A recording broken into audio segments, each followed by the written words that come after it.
Everyone knows the flood story, and everyone knows the reason. People were wicked. They lied and stole and worshipped the wrong things and behaved badly. And God looked down, and he was grieved.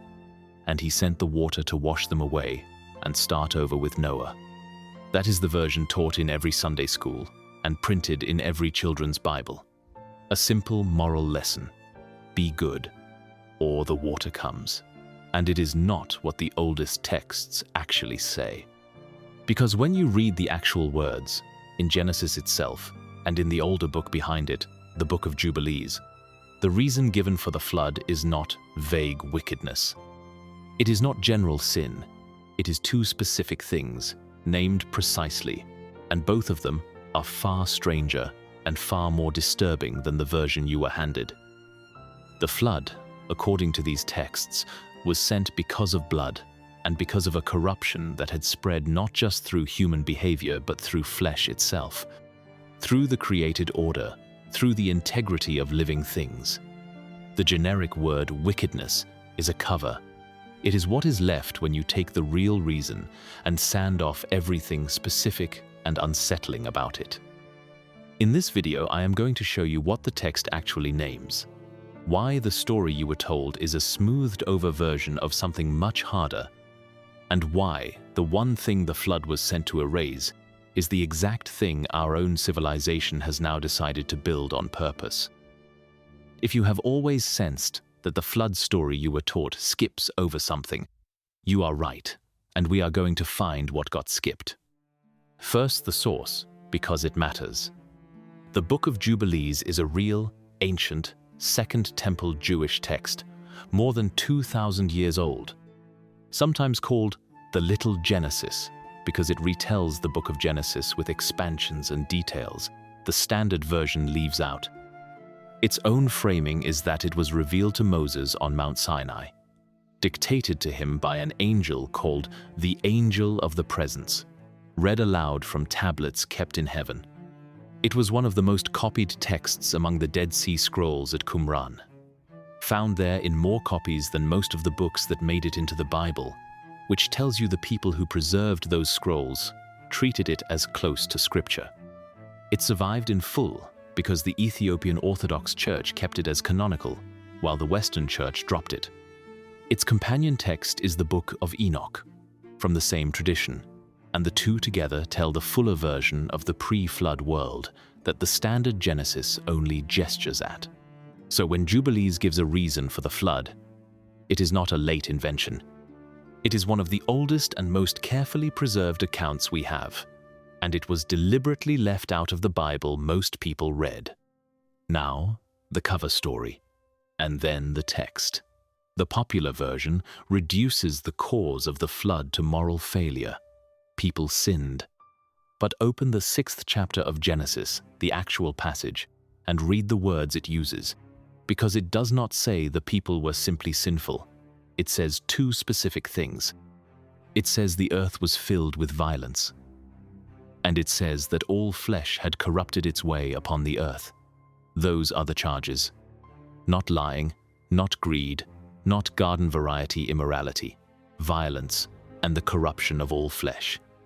And the Hebrew word translated as violence is not a soft word. It is the word Hamas, and it means brutality, bloodshed, the violent taking of life. The text is not describing a world that was rude. It is describing a world that was drowning in blood before it ever drowned in water. That is charge number 1, and it is sitting right there in the Bible, in the verse everyone quotes, hidden in plain sight behind the flattened word wickedness. So where did all the blood come from? This is where Jubilees and Enoch fill in what Genesis compresses into a few verses. Just before the flood account, Genesis tells us, briefly and strangely, that the sons of God came to the daughters of men and had children by them, and that there were giants in the earth in those days, the Nephilim. Genesis says it in 2 sentences and moves on. The older books do not move on. They tell you what those giants were and what they did. The Watchers, the heavenly beings, came down and fathered a hybrid race, and the giants that resulted were monstrous, enormous and ravenous, and the Watchers did more than father the giants. The older books say they taught humanity a body of forbidden knowledge, and near the top of that list was the making of weapons, the working of metal into swords and blades and instruments of war, the whole craft of killing efficiently. So the pre-flood world was not only overrun by monstrous offspring, it was armed. The beings who broke the boundary between heaven and earth handed the people below them the tools to shed blood at scale, and then filled the world with giants who did the same by nature. Put those together, a species built for slaughter and a humanity newly taught the art of it, and you do not get a world that is merely immoral. You get a world that runs red, which is exactly the word Genesis reaches for. The texts describe them consuming everything the people could produce, and then, when that was not enough, consuming the animals, and then turning on human beings, and finally turning on each other, until the whole earth was a slaughterhouse. The blood of the slain, in the account, cried out from the ground to heaven, and heaven heard it. That is the violence that filled the earth, not a crime wave. A world overrun by the products of a boundary that should never have been crossed. A world where the ground itself was soaked and calling out. And Jubilees is explicit that this is why the flood came. It came because of the blood. And in the companion book, you can watch the decision being made. The blood crying up from the ground does not go unanswered. The archangels, Michael and Gabriel and Raphael and Uriel, look down from heaven, see the earth soaked, and hear the dead crying out, and they bring the case before the throne. They lay the bloodshed and the corruption in front of God as an accusation, and the flood is decreed in response, as the verdict on a world whose ground would not stop screaming. The flood, in the older account, is not a sudden fit of divine temper. It is a judgment handed down by a heavenly court that has heard the evidence, and the evidence is blood. And here is why blood, specifically, carries that weight, because it is not arbitrary. Running through the whole tradition is a single idea, stated plainly later in the law. The life of the flesh is in the blood. Blood is not treated as a fluid. It is treated as the physical seat of life itself, the thing that carries the living force God gives. Which means that to shed blood wrongly is not merely to hurt someone, it is to spill life, to pour out the thing that belongs to God alone, onto ground that then holds the stain. The tradition goes further and says that blood pollutes the very land it is spilled on, that a land soaked in innocent blood is defiled and cannot be cleansed except by accounting for that blood. Sit with that, because it reframes the whole flood. If bloodshed defiles the land, and the entire earth had been soaked in it by the giants and the armed and the violent, then the land itself, the physical ground, was contaminated past any ordinary cleansing. And there is one thing that washes a whole world of defiled ground: water. Enough water to cover everything. The flood was the cleansing the defiled land required, at the only scale that would work. And here is the detail that proves it, because it is what happens immediately after the water recedes. When Noah comes off the ark, the very first instructions he is given, in both Genesis and Jubilees, are about blood. Do not eat flesh with its blood still in it. Whoever sheds the blood of a human being, by a human his blood shall be shed. Cover the blood, guard the blood. In Jubilees, Noah gathers his sons and warns them at length, specifically, that the flood came on account of the blood and the violence, and he binds them to a law about blood so that it can never happen again. Think about that. If the flood were about generic sin, the first post-flood law would be a general call to righteousness. It is not. It is a law about blood, given the moment the survivors step onto dry land, because blood was the specific thing that broke the old world. The reset came with a blood law, because blood was the crime. The obsession with blood on the far side of the flood is the fingerprint of what the flood was for. Now the second charge. and it is the deeper one.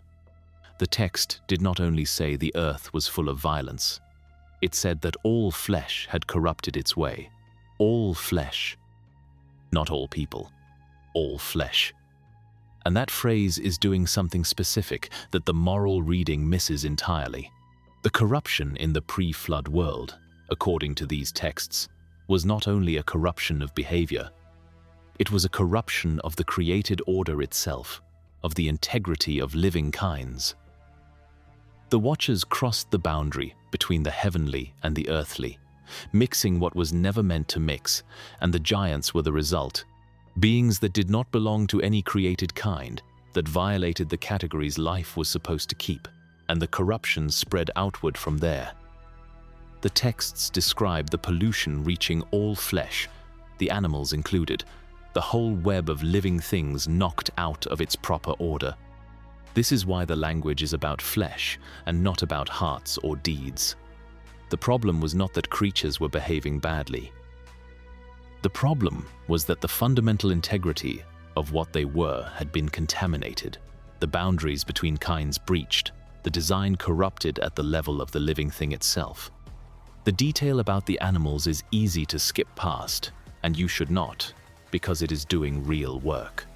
The account does not say that only humanity fell. It says all flesh corrupted its way, and the tradition takes that to include the beasts, that even the animal world had its nature twisted, its order broken, predation and violence and wrongness, entering creatures that were not made for it. That is not the picture of a sinful generation of people. It is the picture of a whole living system contaminated at the root, from the giants at the top, down through humanity, and into the animal world. Every kind knocked off its proper track at once. A moral problem lives in the will of people. This problem, as the text describes it, had gotten into the flesh of everything alive. And that changes what the flood actually was. If the problem were moral, you would expect a moral remedy, a warning, a call to repent, a chance to change behavior. That is not what the flood is. The flood is total. It does not reform the old world. It erases it down to the flesh and preserves only a remnant of each pure kind, gathered onto the ark, so that creation can start again from an uncontaminated stock.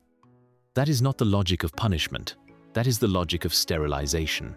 You do not flood the entire world, drowning every living thing to punish people for being wicked. You flood the entire world to cleanse a contamination that has spread through all flesh and cannot be removed any other way.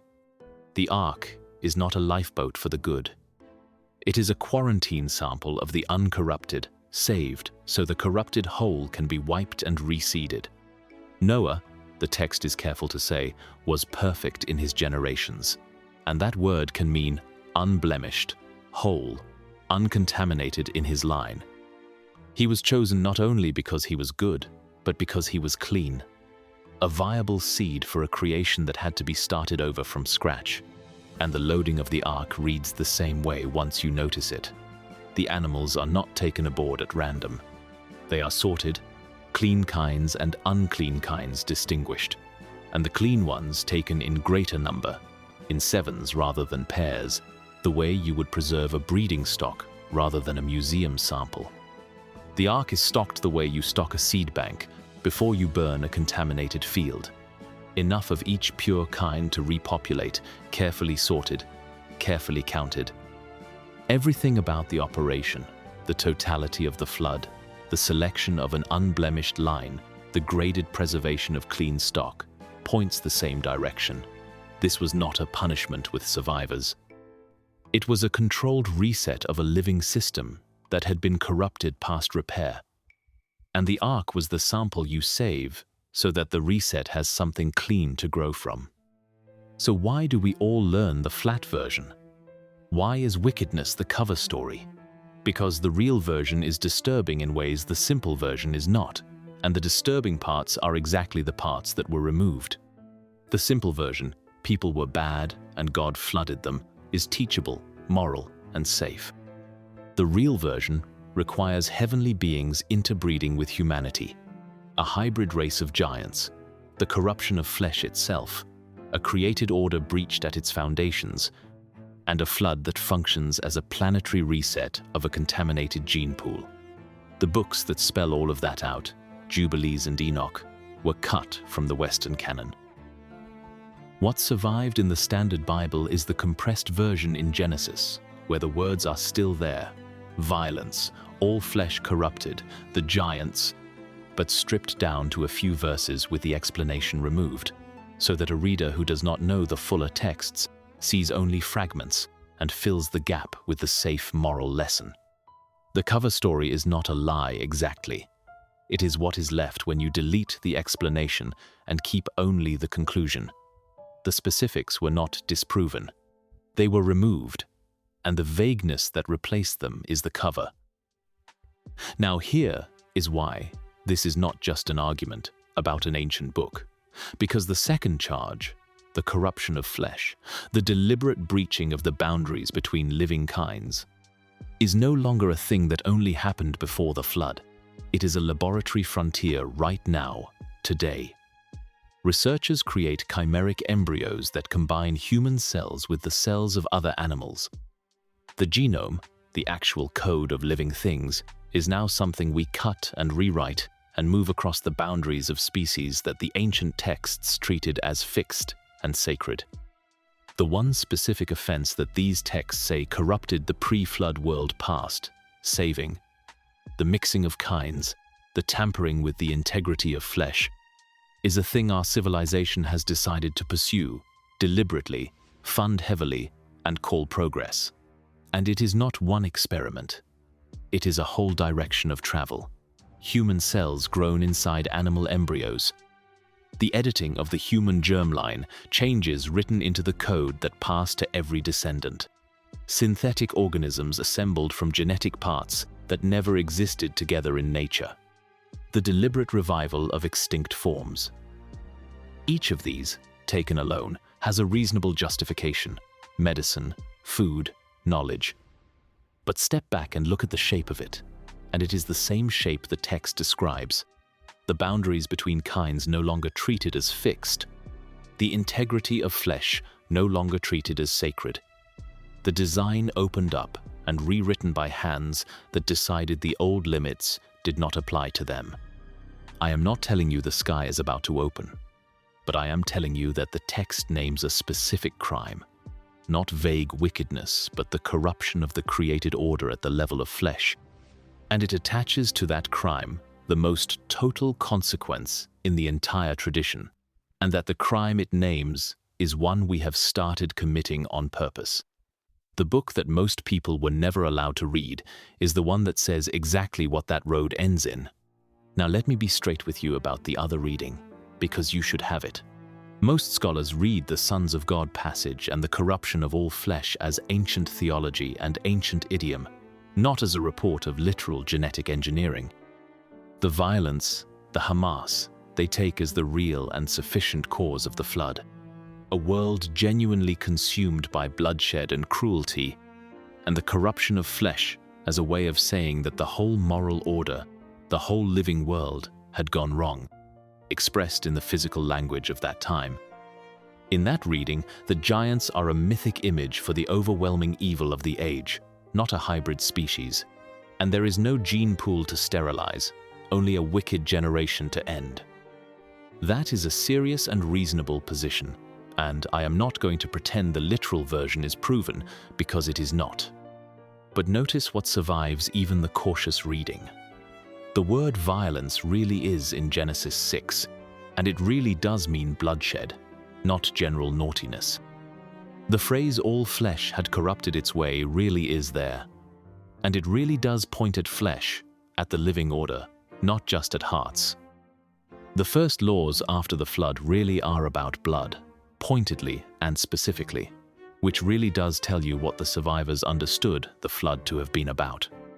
And the books that explain all of this, that name the giants and the boundary crossing and the corruption in full, really were cut out of the Bible. You do not have to believe angels ran a breeding program to see that the reason we were given for the flood, mere wickedness. is a compression of something the texts state much more precisely, and that the precise version is about blood and about the corruption of flesh. The word violence is still in the 6th chapter of Genesis, in the verse everyone quotes and no one reads closely. The corruption of all flesh is still there beside it. Noah's blood law is still the first thing handed to the survivors on the far side of the water. Jubilees still says. In the text, the Ethiopian church preserved and the Western one dropped, that the flood came because of the blood. The giants and the breached boundary are still in the companion book that was removed. And the mixing of kinds, the tampering with the integrity of flesh, the one offense the flood was sent to erase, is still going on, now, in rooms with the lights on, funded and published and defended. The flood was not sent for sin the way you were taught. It was sent for blood and for what had been done to flesh. The book that says so was taken off the shelf, and the thing it warned about was put back on the bench. If this reframed the story for you, do me a favor and hit the like button, because it tells YouTube that people want the actual words of the text instead of the flattened version, and that is what carries this to the next person who always felt the flood story was hiding something. Subscribe if you want to keep going, because I am working through Jubilees and the books removed alongside it, and the real versions keep turning out to be stranger than the cover stories. And if you are not done yet, there is another one already waiting on your screen right now. Go ahead and start it.